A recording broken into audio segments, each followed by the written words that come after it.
बिस्मिल्लाहिर्रहमानिर्रहीम। अस्सलाम वालेकुम व्यूवर्स, उम्मीद है सारे ईमान और सेहत की बहुत ही अच्छी हालत में होंगे और रब से आपकी ईमान की बहुत ही अच्छी हालत और सेहत की बहुत ही अच्छी हालत मतलूब है। व्यूवर्स, हमारा जो टॉपिक चल रहा है वो थ्योरी ऑफ कॉग्निटिव डेवलपमेंट है, जो पियाजे ने पेश की थी। और पियाजे का तल्लक जो स्विट्ज़रलैंड से था, या इन्हें स्विस कहते हैं। इसके मजमूई तौर पे हमने 4 स्टेजेस पढ़े थे। आज जो मज़ीद जो डिस्कशन है इसको आगे बढ़ाएंगे। इससे कबल मैं आपसे गुजारिश करूंगा कि आप चैनल को सब्सक्राइब करें और बेल आइकन को भी प्रेस कर लें, ताकि आने वाली वीडियोस का नोटिफिकेशन आपको मिलता रहे। और हमारी ये जो हेल्दी गुफ्तगू है एजुकेशन के ऊपर और बच्चे के ऊपर, इसको हम ज़्यादा से ज़्यादा बेहतर अंदाज में चीज़ों को एलाबोरेट करने की पोजीशन में आ सकें। व्यूवर्स, से इससे कबल जो हमने चीज़ें पढ़ी थी कि पियाजे ने जो 4 स्टेजेस बयान किए थे डेवलपमेंट के, कॉग्निटिव डेवलपमेंट के, जो बच्चे की ज़हनी जो तरक्की है या बढ़ोतरी है, उसके ऊपर उन्होंने अपने जो व्यूज़ पेश किए हैं। उन्होंने कहा था कि जो पहला स्टेज होता है वो सेंसरी मोटर स्टेज होता है, फिर प्री ऑपरेशनल स्टेज होता है, कंक्रीट ऑपरेशनल स्टेज और फार्मल ऑपरेशनल स्टेज। इन स्टेजेस को हमने काफ़ी डिटेल से पहली वीडियो में पढ़ा था और हमने इनके करैक्टरिस्टिक के ऊपर भी बात की थी। जो पहला हमारा स्टेज था जिसमें हमने डिस्कस किया था कि pre operational sensory motor stage है। सेंसरी मोटर स्टेज की जो मेन चीज़ हमने डिस्कस की थी कि इसमें जो बच्चा है वो अपनी सेंसेस से काम लेता है, मसलन वीएन, हेयरिंग और सकिंग और स्टेपिंग। इनको बरूए कार लाते हुए वो अपने अपने जो रोज़मर्रा के मामूलात हैं, जो उसको इंटेंशनली या अन इंटेंशनली अदा करने होते हैं या परफॉर्म करने होते हैं, वो उनको बेहतर अंदाज में परफॉर्म करता है। और इसके अलावा हमने एक गेम का जिक्र किया था कि पीक अबाउ, कि इस गेम का सहारा लिया था पियाजे ने और इससे चीज़ों को एलाबोरेट किया था। और दूसरी जो मेन करैक्टर हमने डिस्कस किया था वो बच्चे का जो करैक्टर डिस्कस किया था कि out of sight out of mind, कि बच्चे के सामने से जब कोई चीज़ हटा दी जाएगी इस स्टेज के अंदर, जो प्री ऑपरेशनल स्टेज था जिसमें सारी जो सेंसरी मोटर स्टेज था जिसमें बर्थ टू 2 ईयर है, तो बच्चे के सामने से जब कोई चीज़ हटा देंगे तो वो उसके जहन से भी महव हो जाएगी। व्यूवर्स, इस स्टेज के अंदर हम प्री ऑपरेशनल स्टेज को डिस्कशन में लाएंगे। इससे कबल हम सेंसरी मोटर स्टेज को डिस्कस कर चुके हैं डिटेल के साथ।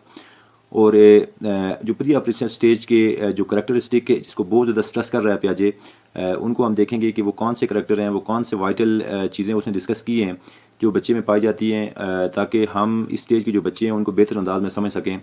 पहली बात जो पियाजे कह रहा है कि कंक्रीट लॉजिक डेवलप करने में नाकाम रहेगा, यानी कि इस स्टेज के अंदर बच्चे के अंदर कंक्रीट लॉजिक नहीं होगी।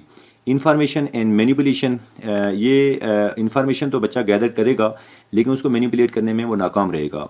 मैनिपुलेट से मुराद ये है कि इंफॉर्मेशन की जो जोड़ तोड़ है उसमें उसको नाकामी का सामना करना पड़ेगा प्री ऑपरेशन स्टेज के अंदर, जब बच्चा 2 से 7 साल के टाइम पीरियड के अंदर होगा। अगली बात जो पियाजे कह रहा है वो ये कह रहा है कि बच्चे की जो खेल कूद का जो मैलान है या खेल कूद की तरफ जो राग़ब होना है वो अरूज के ऊपर होगा इस स्टेज के अंदर। और प्रिटेंडिंग, बहानेबाजी करना या उन चीज़ों की तरफ जो चीज़ें आप उसको जहाँ पे वो महसूस करेगा कि उसको किसी किस्म की जो रिस्ट्रिक्शन है वहाँ पे वो प्रिटेंड करेगा और अपने आप को उससे यूँ कह लें कि एलिमिनेट करने की कोशिश करेगा। ईगो सेंट्रिक थिंकिंग एक अप्रोच है सोच की, कि जिसमें इंडिविजुअल चीज़ों को अपने हिसाब से देखता है और जैसे उसके दिमाग में ख्याल होता है कि जैसे वो दुनिया को देख रहा है या जैसे वो सोच रहा है दूसरों को भी ऐसे ही सोचना चाहिए और यही राइट है। तो बच्चे के अंदर जो ईगो सेंट्रिक थिंकिंग होगी ये भी इस स्टेज के अंदर अरूज के ऊपर होगी। वह दुनिया को अपने हिसाब से देखेगा, वो चीज़ों को अपने हिसाब से देखेगा और उसके जहन में ख्याल होगा कि चीज़ें ऐसे ही हैं जैसे वो सोच रहे हैं। लॉजिक लेस होगा, इसको हम डिस्कशन में ला चुके हैं कि कंक्रीट लॉजिक काम करने में वो नाकाम होगा।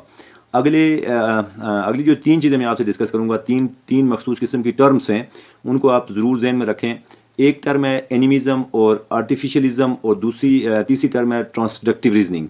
एनिमिज़म एक ऐसा करैक्टर है जैसे मैंने इसके सामने लिखा है लाइफ लाइक से मुराद ये है कि जब बच्चा किसी चीज़ को देखेगा जो बेजान होगी लेकिन उसके अंदर अगर वो जानदार का करैक्टर पाएगा तो वो उसको भी वो जानदार ही समझेगा, मोस्टली चीज़ों को वो जानदार ही समझेगा। ये एक डॉक्ट्राइन भी है या इसे यूँ कह लें कि एक बिलीफ भी है।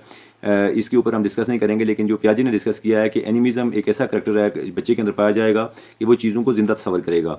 जैसे वो अपने साए को देखेगा तो साया जब हरकत करेगा तो उसको महसूस होगा कि ये एक ज़िंदा चीज़ है जो उसको नुकसान पहुंचा सकती है। तो अमूमन बच्चे जो हैं वो अपने साए से घबराते हैं। और इसके बाद है आर्टिफिशलिज़म एक ऐसी कैफियत को कहते हैं, इसे पियाजे ने माहौलियाती चीज़ों के साथ जोड़ा है।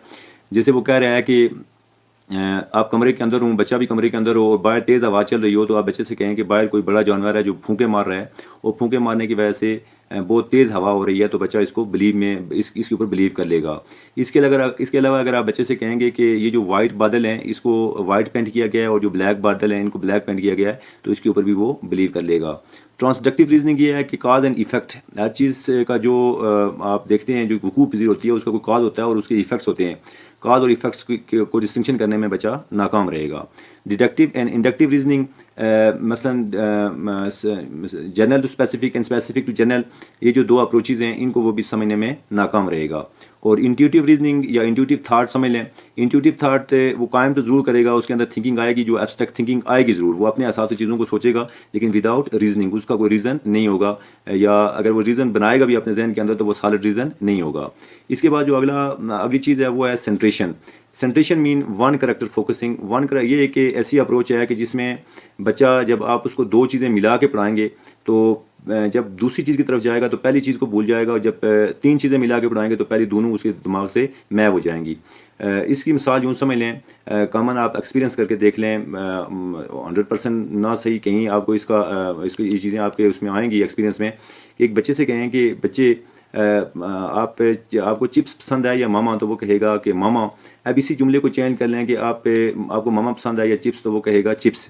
تو یہ سینٹریشن کا کریکٹر ہے کہ وہ دوسری چیز کے اوپر جو فائنل اس کے ذہن میں آتی ہے اس کے اوپر ہی فوکس کر سکتا ہے، اس سے پہلے والی چیز اس کے دماغ سے محو ہو جاتی ہے. نو کنسیپٹ آف کنزرویشن، قانون بقائے مادہ کہتے ہیں اسے. جیسے آپ بچے کو دو گلاس سیم سائز کے دکھائیں اور اس میں آپ پانی ڈال دیں، ایک کو بھر دیں، منہ تک بھر دیں اور ایک کو آدھا رکھیں، تو آپ بچے سے پوچھیں گے کہ بچے کون سے گلاس میں پانی زیادہ ہے، تو وہ جو بھرا ہوا گلاس ہے اس میں کہے گا کہ پانی زیادہ ہے. لیکن اب آپ ایسا کریں کہ ایک ٹیوب نما گلاس لیں جو کم چوڑا ہو، اور اس میں وہ جو آدھا گلاس تھا وہ سارا انڈیل دیں، تو یقیناً اس کا لیول اوپر ہو جائے گا. جب لیول اوپر جائے گا، بھرے ہوئے گلاس سے لیول جب بڑھ جائے گا تو بچے سے پوچھیں کہ اب آپ بتائیں کہ پانی کس میں زیادہ ہے، تو وہ بچہ انڈیکیٹ کرے گا کہ ٹیوب میں پانی زیادہ ہے، اس لیے کہ اس نے لیول کو اپنے ذہن کے اندر رکھا ہوا ہے. تو نو کنسیپٹ آف کنزرویشن. تو بچہ اس سے مراد یہ ہے کہ کنزرویشن یا قانون بقائے مادہ کو ذہن میں رکھنے میں یا اس کا ادراک نہیں ہے بچے کو. ارریورسبلٹی ایک ایسی کیفیت ہے کہ جب آپ 2 یا 3 سٹیپ آگے جاتے ہیں تو 2-3 سٹیپ آگے جانے کی وجہ سے مثلا آپ نے ایک فاصلہ طے کیا یا ایک کام کیا یا ایک پروسیس کیا، جب آپ اسی کام کو واپس کرنا ہو، تو جب آپ کنکریٹ پری آپریشنل اسٹیج کے باہر جا چکے ہیں تو آپ اس کو خوبی سے کر جاتے ہیں. لیکن بچہ جب پری آپریشنل اسٹیج کے اندر ہوگا تو چیزوں کو ریورسیبل کرنے میں ناکام رہے گا. ٹرانزیٹیو انفرنس ایسی کیفیت کو کہتے ہیں، جیسے میں نے ایک مثال یہاں پہ لکھی ہے کہ if A less than B, B less than C, اور یہیں سے یہ نتیجہ ڈیڈیوس کریں گے کہ اے لیس دین سی. بچہ یہ نتیجہ ڈیڈیوس کرنے میں ناکام رہے گا کہ اگر اے بی سے چھوٹا ہے، بی سی سے چھوٹا ہے، تو اے جو ہے وہ سی سے بھی چھوٹا ہوگا. اس کو ڈیڈیوس کرنے میں وہ ناکام رہے گا. تو ٹرانزیٹیو انفرنس اس کے اندر نہیں پائی جائے گی. تو یہ وہ کریکٹر تھے جو پیاجے نے اپنے اس اسٹیج کے اندر جو بچوں کے حوالے سے ڈسکس کیے ہیں. امید ہے آج کا ٹاپک آپ کو بہتر سے سمجھ آیا ہوگا، اور جو نئی چیزیں ہم نے پڑھی ہیں، اینیمزم، آرٹیفیشلزم اور ٹرانسڈکٹیو، یہ انشاءاللہ آپ کو زندگی بھر کام آئیں گی.